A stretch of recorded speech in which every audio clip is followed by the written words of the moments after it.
오늘 저는 베드로전서 2장 9절 말씀을 가지고 우리 안에 하나님의 형상과 통치권이 회복되는 길이란 제목으로 말씀을 나누겠습니다. 우리가 인생을 살아가면서 알지 못하는 많은 비밀들이 있습니다. 알고 싶어도 알아질 수 없는 많은 비밀들을 느낍니다. 작게는 우리가 사는 내 인생 자체를 모르겠어요. 인생의 비밀이 진짜 무엇일까? 또 하나님 나라가 있다고 말하는데 하나님 나라의 비밀도 모르겠고, 또 더 크게는 이 우주의 비밀, 많은 학자들이 우주의 비밀을 알고 싶어도 알지 못합니다. 우주의 비밀, 또 하나님 나라 천국의 비밀, 또 가장 우리에게 직면한 인생의 비밀들을 우리가 알 수만 있다면 많은 삶 속에 축복이 있을 거라고 생각을 합니다. 가장 기본적인, 먼저 인생의 비밀을 알면 하나하나 모든 풀리게 돼 있죠. 우리가 인생의 비밀을 알려면 성경으로 돌아가 하나님 말씀을 통하여 하나님께서 왜 우리 사람을 창조하신 그 목표와 목적을 알아야 인생의 비밀이 깨달아집니다. 하나님이 우리를 왜 창조했을까요? 우리 창세기 1장 26절에 분명히 말씀합니다. 하나님이 이르시되 우리의 형상을 따라 우리의 모양대로 우리가 사람을 만들고 그들로 바다의 물고기와 하늘의 새와 가축과 온 땅과 땅에 기는 모든 것을 다스리게 하자.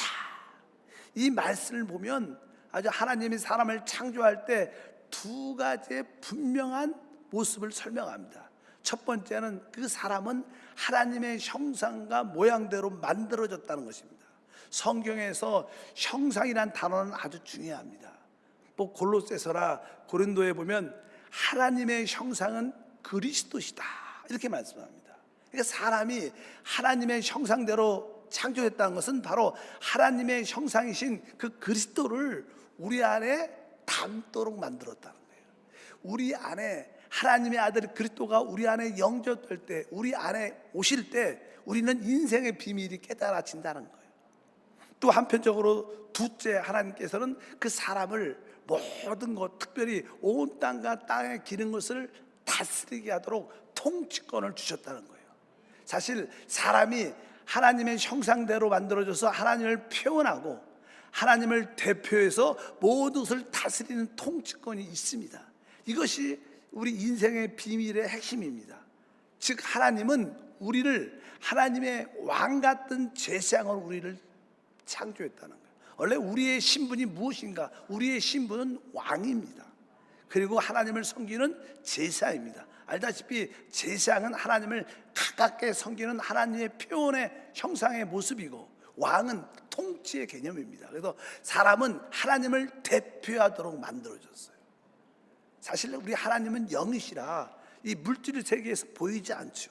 그래서 하나님은 사람을 창조하시고 하나님을 대표하도록 하나님의 형상뿐만 아니라 그분을 대표하여 통칭을 주셔서 모든 것을 다스리게 하신 줄 믿습니다. 그러면 이 사람이 그 하나님의 형상과 통치권은 하나의 어떤 그릇, 외적인 모습입니다. 이제 이러한 외적인 모습에서 실제 그 내용이 있어야 그것을 나타낼 수 있는 거예요. 그래서 바로 그 하나님의 형상과 모양대로 창조되고 통치권을 가진 그 사람이 하나님의 생명을 받아들일 때만이 그 형상이 나타나고 그 통치권이 나타납니다. 왜냐하면 꽃은 바로 이 꽃의 생명을 통하여 꽃의 어떤 나타남, 표현이 있어요.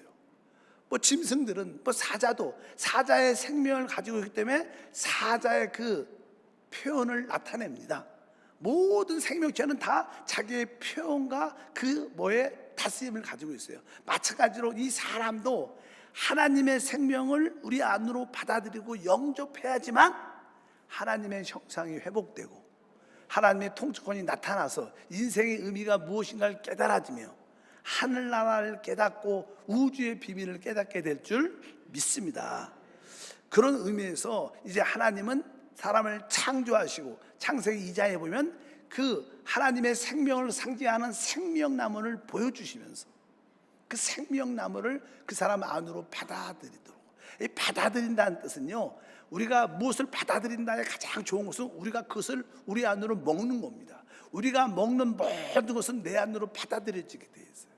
그래서 이제 그 생명나무를 먹도록 하나님께서 그것을 보여주십니다.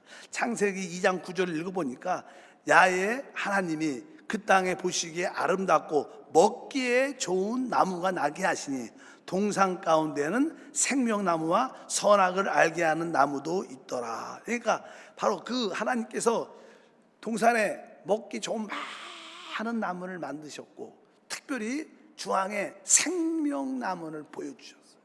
아까 말씀했습니다. 하나님의 형상을 나타내는 표현, 하나님의 통칭을 가지고 대표하는 그 모든 것은 그분의 생명을 가져야 되기 때문에 하나님이 그 생명을 보여주시는, 그 생명나무를 받아들이도록 사람으로.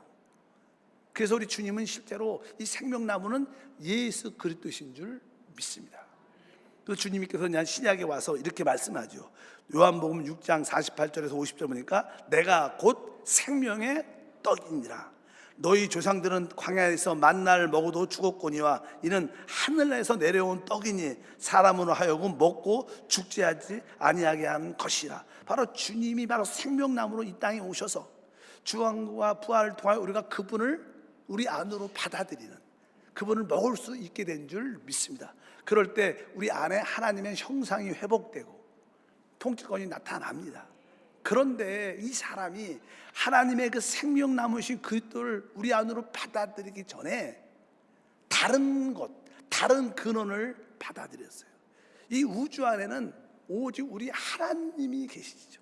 하나님만이 모두 우주의 근원입니다.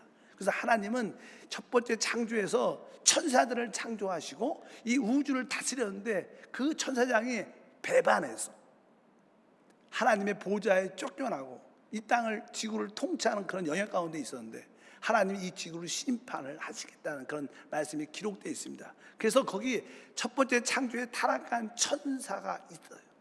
우리가 사단이라고 마귀라고도 말하죠. 그는 또 다른 근원이 됐어요. 그래서 그 다른 근원은 바로 선악을 알게 하는 나무로 상징하는데, 왜? 이 선악을 알게 하는 나무를 먹으면 죽습니다. 우리 주님께서 그렇게 말씀을 하십니다. 다 같이 한번 읽어보니까 선악을 알게 하는 나무를 먹지 말라. 창세기 2장 10절에 말씀합니다. 선악을 알게 하는 나무의 열매는 먹지 말라. 내가 먹나는 반드시 죽으리라 하시니라. 그러니까 이 선악을 알게 하는 나무는 먹으면 죽습니다. 이 사단은, 마귀는 죽음을 가지고 있어요. 그래서 이 선악을 알게 하는 나무는 곧 뭐예요? 사단, 마귀를 상징하는 거예요. 근데 원래 사람은 생명나무신 그리스도를 먼저 영접해야 되는데 그거를 먹지 못하고 뱀의 미혹을 받고 선악과를 먼저 먹게 되죠. 이 뱀이 창세기 3장에 아담과 하와에게 찾아옵니다. 그리고 말을 하죠. 하나님께서 동산의 모든 실과를 먹지 말라고 하시더냐, 이렇게 아주 캐시온 의문부호로 말을 나갑니다. 알다시피 이게 뱀 의문부호를 보게 되면요, 이 뱀이 우리를 미혹하기 위해서 또 우리를 삼키려고 종종 뱀이 이렇게 머리를 바짝 들고 사람에게 탁 말하잖아요. 뱀이 코바라처럼. 이게 뭐예요? 우리가 이 뱀이 우리한테 늘 우리의 생각 속에 그러한 질문을 집어넣어요. 그것은 뭐예요? 우리를 삼키려고, 우리를 먹으려고, 죽음에 이르도록 아주 그렇게 늘 질문합니다. 하나님이 동산 중앙에 있는 모든 실과를 먹지 말라고 하시더냐, 이렇게 말합니다. 그러니까 아니다. 그러니까 화가 대답을 하죠. 아니다. 모두들 다 먹을 수 있지만 선악을 알게 하는 나무는 먹지 말라고 하더라, 하셨다. 먹으면 죽을까 한다. 하나님은 반드시 죽는다 그랬는데 죽을까 하노라 알고 자기 생각을 덧입힙니다. 그러니까 그 틈을 타서 그 뱀이 말을 하죠. 창세기 3장 4절과 5절에 뱀이 여자에게 이르되 너희가 결코 죽지 아니하리라. 너희가 그것을 먹는 날에는 너희 눈이 밝아져 하나님같이 되어 선악을 알 줄 하나님이 아심이라. 결코 죽지 않는다, 이 말을 딱 하니까, 그리고 그것을 먹으면 너희 눈이 밝아져서 하나님같이 된다. 그러니까 이 여자가 하나님같이 된다. 자기가 이런 어떤 교만의 그런 생각이 딱 들죠. 하나님같이 하나님이 자기같이 될까 봐 이거 먹지 못하게 했구나, 이런 생각이 드는 거예요. 그리고 나서 내가 하나님같이 돼. 그리고 그 선악과를 딱 보니까 아주 먹음직하고 아주 보암직하고 아주 지혜롭게 할 만큼 탐스럽게 보이니까 자연스럽게 손이 나가서 그것을 먹게 됩니다. 여기서 우리가 알아야 할 것은 항상 이 뱀은 먼저 사람의 그 생각 속에 뱀의 생각을 집어넣습니다. 사람이 타락하는 시작은 항상 생각에서 시작됩니다. 그래서 자꾸만 어떤 유혹하는 생각을 머릿속에 집어넣죠. 그래서 뱀의 생각이 그 사람의 생각 안에 딱 들어오니까 그게 사실 타락이 시작합니다. 사람이 타락했다는 것은요, 나쁜 근원의 생각을 받아들였다는 거예요.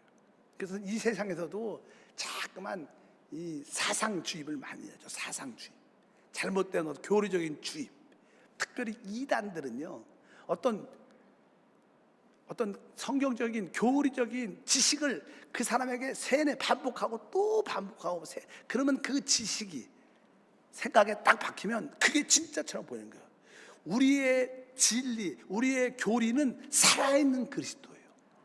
우리는 어떤 기록된 진리 가르침이 아니라 우리는 살아있는 하나님의 아들, 말씀이신 그리스도이신 줄 믿습니다. 근데 이단들은 살아있는 하나님의 아들 그리스도가 없죠. 성령이 없죠. 그러니까 뭐예요? 그냥 교리, 어떤 사상을 계속 반복해서 그들이 그 사상을 딱 받아들이면 거의 그 사상이 바뀌지 않죠. 평생 끌려다니는 그런 모습, 똑같은 겁니다. 뱀은 자기의 뱀의 생각을 그 사람 생각에 집어넣어요. 이것이 타락입니다. 그렇게 받아들이니까 결국 그것을 먹게 되죠. 알다시피 사람이 이 선악과를 먹었다는 것은요, 우리 몸 안으로 받아들였다는 거. 이것은 뭐예요? 나의 살과 피가 된다. 내 몸 안에 확실히 자리를 잡는 거예요. 우리의 자신이 되고 우리의 피와 살이 되죠. 그래서 성경에 보면 그 선악을 알게 하는 것은 사실 사단의 생명, 사단의 죄를 의미합니다. 사람이 죄를 받아들이니까 우리 아름답게 창조된 우리의 몸, 아주 선하고 깨끗한 이 몸이 그 더러운 죄가 들어오니까 아주 악하고 부패한 몸이 되면서 곧 육신이 됩니다. 육신. 그래서 사람은 이 타락한 후에 정확하게 말하면 사단과 연합된 존재가 되죠. 우리 자신을 보십시오. 우리의 생각은 오염되어 있습니다. 우리 생각은 분명하지 않고 늘 삐딱해요. 안 그러면 그런 삐딱하고. 우리의 육체는 정욕과 탐심이 가득 차 있죠. 실제로 그래요. 우리 스스로 도덕적이고 좀 착한 사람들은 이런 거 말 별로 안 듣고 싶은데, 진짜 우리가 영적인 실제를 알면 우리는 진짜 우리의 생각은 오염되어 있습니다. 왜? 사단의 생각으로. 또 우리의 이 몸은, 타락한 몸은 정욕으로 가득 차 있다고 성경에 말씀합니다. 갈라디아서 5장 24절에 그리스도 예수의 사람들은 육체와 함께 그 정욕과 탐심을 십자가에 못 박았느니라. 그러니까 육체 안에, 육체와 함께 뭐예요? 정욕과 탐심. 우리 육체 안에는 정욕과 탐심이, 사람이 왜 실패해요? 이 육체대로 사니까, 자기 정욕대로 탐욕대로 사니까 결국 그 사람은 결국 그것은 반짝은 해도 시간이 지나면 결국 타락하게 됩니다. 특별히 야고보서 4장 1절도 너희 중에 싸움이 어디로부터, 다툼이 어디로부터 나느냐? 너희 지체 중에서 싸우는 정욕으로부터 나는 것이 아니냐? 우리가 싸우고 질투하고 성질내는 모든 것들이 바로 지체 속에 있는 바로 정욕 때문이다. 하나님이 선한 몸을 창조하셨지만, 깨끗한 몸을 창조하셨지만 그 선악과를 먹으면 나면 죄의 성분이 우리 안에 진짜 우리 몸의 성분이대로 들어왔습니다. 그래서 우리의 타락한 이 몸은 악한 몸, 부패한 죄의 몸이 됐다는 거예요. 사실 사단과 혼합됐다는 것도 분명히 알아야 될 줄 믿습니다. 그래서 우리가 성경의 신약에 보면요, 하나님은 육신을 따라 살지 말라 그런 말을 많이 합니다. 왜? 이 육신은 사실 뭐예요? 타락한 존재고, 사실 육신 안에는 정욕, 탐욕, 사단이 들어있는 거예요. 그래서 하나님은 우리의 생각대로, 내 열심대로 하나님을 믿는 것을 가장 싫어하셔요. 왜? 그것은 뭐예요? 사단의 성분으로 하나님을 섬기는 것이죠. 그래서 우리는 하나님의 계시의 말씀을 따라 섬기는 것이지 내 생각과 내 열심으로 섬기는 게 아니다. 그래서 그것을 로마서 8장 7절과 8절에 정확하게 말씀합니다. 읽어보니까 육신의 생각은 하나님과 원수가 되나니 이는 하나님 법에 굴복하지 아니할 뿐 아니라 할 수도 없음이라. 육신 안에 있는 자들은 하나님을 기쁘시게 할 수 없다. 여러분들은 이 말을 지금은 이해할 거예요. 왜? 육신의 생각과 육신 안에 있는 자들은 뭐예요? 사단과 이미 하나예요. 혼합된 자들이에요. 어떻게 하나님을 기쁘게 할 수 있어요? 기쁘게 할 수 없기 때문에 하나님은 육신의 생각을 기뻐하지도 않고 육신에서 봉사하는 열심을, 자기 열심을 하나님이 받아들일 수 없다. 그러면 우리가 어떻게 하나님을 섬길 수 있느냐? 그래서 우리가 영이란 말을 많이 합니다. 그래서 이 타락한 사람들은 결국 뭐예요? 그의 아버지가 누구라는 거예요? 뱀. 누구라는 거예요? 마귀라는 거예요. 우리 주님이 이 땅에서 사역하실 때 특별히 바리새인들, 종교인들, 특별히 교만하다고 생각하는 사람들, 자기가 우쭐대고 내가 잘났어, 이렇게 자기의 의를 자랑하는 사람들은 사실 타락한 사람의 전형적인 모습이죠. 왜? 자기를 모르는 거니까. 그런 사람들에게 주님이 뭐라고 표현하냐면 이 독사의 자식들아. 센 말을 하셔요. 우리 주님은 아주 온유하고 부드러우신데 아주 그 사단에 대해서는 강력하게, 사단의 자식들한테는 뭐라고 말했어요?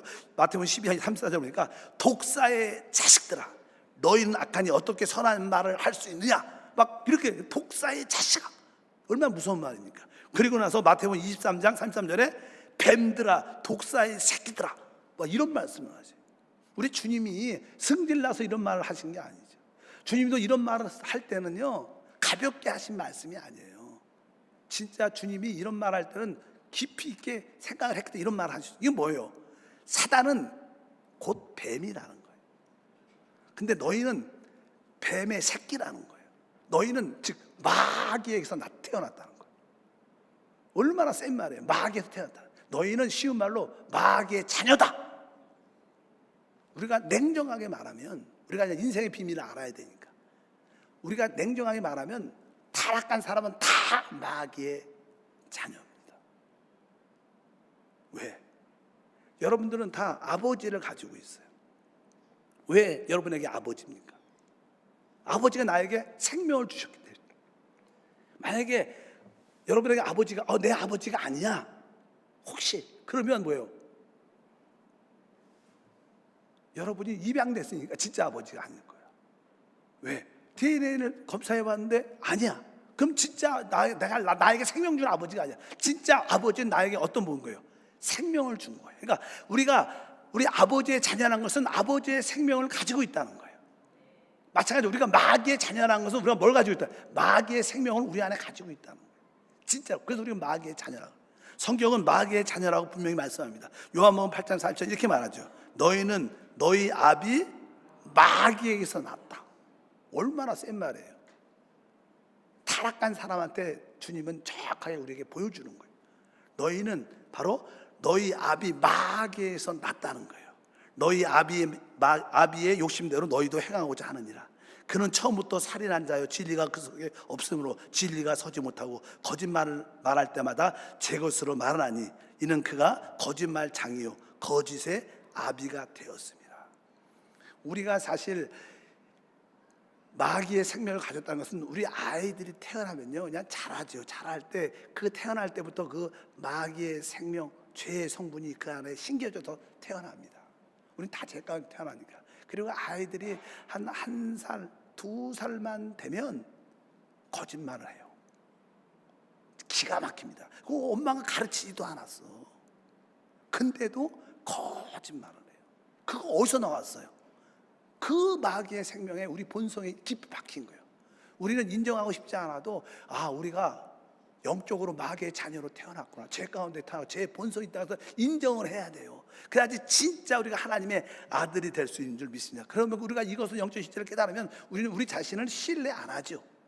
자기를 신뢰하면 하는 사람들은 다 속는 겁니다. 우리 생각, 우리의 육신은 이미 오염되고 부패한 존재. 그런데 우리 하나님은 기가 막히게 우리에게 한 부분을 남겨놨습니다. 그게 바로 우리의 영인 줄 믿습니다. 바로 우리가 주 예수를 믿으면 우리는 성령으로 거듭나게 됩니다. 거듭난 영 안에 하나님의 생명이신 그리스도가 들어오기 때문에 우리는 하나님의 자녀가 되는 거예요. 그러니까 하나님의 자녀는 영을 따라 사는 사람입니다. 여러분들이 그것을 깨닫기를 주님으로 축복합니다. 그래서 우리가 왜 영을 따라 살아야 되는가? 영을 따라 살 때만이 우리가 하나님의 자녀가 될 수 있는 것을 분명히 깨달아야 될 것입니다. 요한일서 3장 10절에 우리 하나님이 볼 때는 이 땅의 인류는 딱 두 가지로 구분됩니다. 요한일서 3장 10절에 말합니다. 이러므로 하나님의 자녀들과 마귀의 자녀들이 드러난다, 이렇게 말씀입니다. 그러니까 하나님의 자녀와 마귀의 자녀가 있다는 거예요. 하나님 눈에는 더 이상 더이하도 없습니다. 하나님의 자녀는 성령으로 거듭난 영을 따라 사는 자들이고, 마귀의 자녀는 자기 생각과 육신을 따라 사는 사람이에요. 더 이상 더이하도 없습니다. 이것은 여러분들이 밖으로 일을 잘했다 못했다, 나쁜 짓을 했다, 마귀의 자녀, 그게 아닙니다. 이것은 본성의 문제입니다. 우리가 가지고 있는 본성의 문제에 따라서 하나님의 자녀가 되고 마귀의 자녀도 되는 줄 믿습니다. 그래서 마귀의 자녀들은 자기의 생각과 자기의 육신을 따라 사는 사람들을 그 결과가 나타난 거예요. 그래서 이 마귀의 자녀들은 어떠한 생활을 하냐? 자기 생각대로, 자기 뜻대로, 자기가 깨달은 대로, 또 자기 열심대로, 자기의 육신의 정욕대로 사는 게 마귀의 자녀입니다. 그러나 하나님의 자녀는 성령으로 거듭난 영을 따라, 생명을 따라 사는 줄 믿습니다. 그래서 이제 우리가 거듭이 나게 되면 바로 우리는 그 하나님의 자녀의 생명을 얻기 때문에 영을 따라 살아야 되는 줄 믿습니다. 그래서 거기에 대해서 우리 갈라디아서 5장 16절과 17절에 분명히 말씀합니다. 내가 이르노니 너희는 성령을 따라 행하라. 그리하면 육체의 욕심을 이루지 아니하리라. 육체의 소욕은 성령을 거스리고 성령은 육체를 거스리나니 이 둘이 서로 대적함으로 너희가 원하는 것은 하지 못하게 하려 하심이라. 그래서 구원을 받게 되면 그동안 우리는 우리의 생각과 육체의 욕심을 따라 사는 우리 자신이 있고, 또 성령으로 거듭난 사람들은 성령을 따라 사는 어떤 충돌이 내적으로 늘 일어난다는 거예요. 늘 갈등이 있죠, 우리 안에. 내가 성령을 따라 살아야 되는데, 나 이거 하면 안 되는데, 마음은 깨달아요. 나 이렇게 죄를 지면 안 되는데, 이렇게 속이면 안 되는데, 이렇게 그런 깨달음이 우리 안에 늘 충돌이 있다는 거예요. 여기에 바로 마귀의 자녀는 육체 욕심을 따라 살고, 바로 하나님의 자녀는 성령을 따라 사는 줄 믿습니다. 그래서 우리가 하나님의 자녀가 된다는 것은 바로 거듭난 영을 따라 사는 것입니다. 보통 우리가 마귀는 이것을 압니다. 마귀를 이기는 길은 단 하나입니다. 뭐예요? 우리가 영으로 돌이키는 겁니다. 영으로 돌이키는 거. 이걸 기억해야 돼요. 원래 창세기 3장에 보면 여자에게 뱀이 다가와요. 뱀이 다가와서 하나님이 동산에 있는 모든 나무 실과를 먹지 말라고 하시더냐, 이렇게 질문합니다. 항상 마귀는 우리에게 속삭임으로 다가옵니다. 마귀가 어떤 유혹을 하고 우리에게 아주 그럴듯하게 말을 할 때 가장 좋은 것은 마귀하고 대화를 하면 그냥 다 지게 돼 있어요. 그냥 여러분들은 그와 대화를 한다는 것은 생각으로 돌이킨다는 거예요. 생각한다는 거예요. 그냥 단순하게 우리는 영으로 돌이켜야 됩니다. 마귀와의 대화를 해서 이기지 못합니다.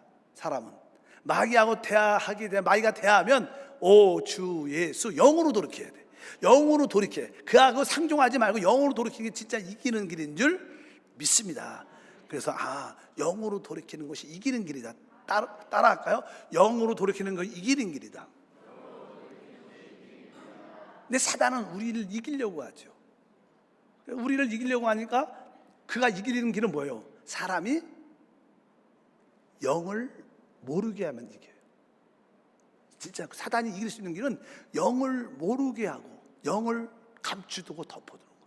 그래서 오랫동안 교회 안에는 영이란 단어가 덮여 있었어요. 진짜로 그래요. 그래서 영을 진짜 모르면 다 예수님 믿어도 분명하지 않아. 이기는 길도 잘 못지 않아. 실제 여러분들도 영과 생명을 모르면 그냥 열심히 하죠. 근데 잘 안 돼. 그래서 사단은 사람의 영을 덮어놓고 이해하지 못하게 덮어놓습니다.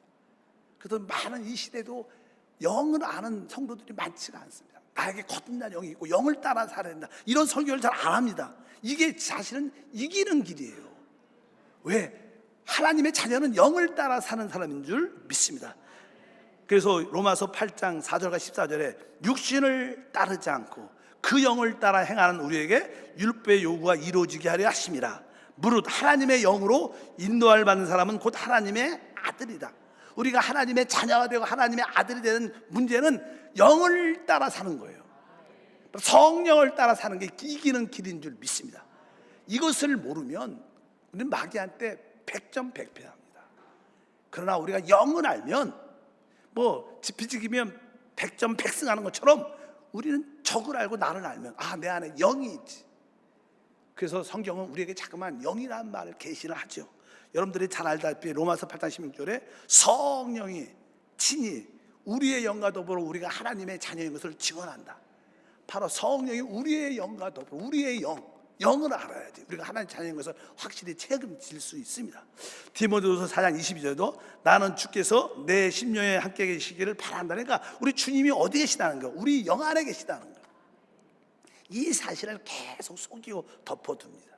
근데 우리 모두는 지금 다 깨달은 줄 믿습니다. 그래서 영을 따라 사는 게 바로 하나님의 자녀로서의 사는 삶이고, 하나님의 자녀는 자연스럽게 영을 따라 살면 하나님의 형상이 나타나, 하나님의 통치권이 나타나서 하나님을 대표하는 삶을 살 줄 믿습니다. 그래서 여러분들이 다른 거 다 잊고 내가 거듭난 영 안에서 주님을 따르기를 원한다, 난 순간순간 영으로 돌이키기를 원합니다, 이렇게 여러분들이 영을 따라 영을 추구하다 보면 여러분에게 하나님의 거룩함과 의로움과 사랑도 나타나고 귀신도 떠나가는 그런 은혜가 우리 가운데 충만하게 나타날 줄 믿습니다.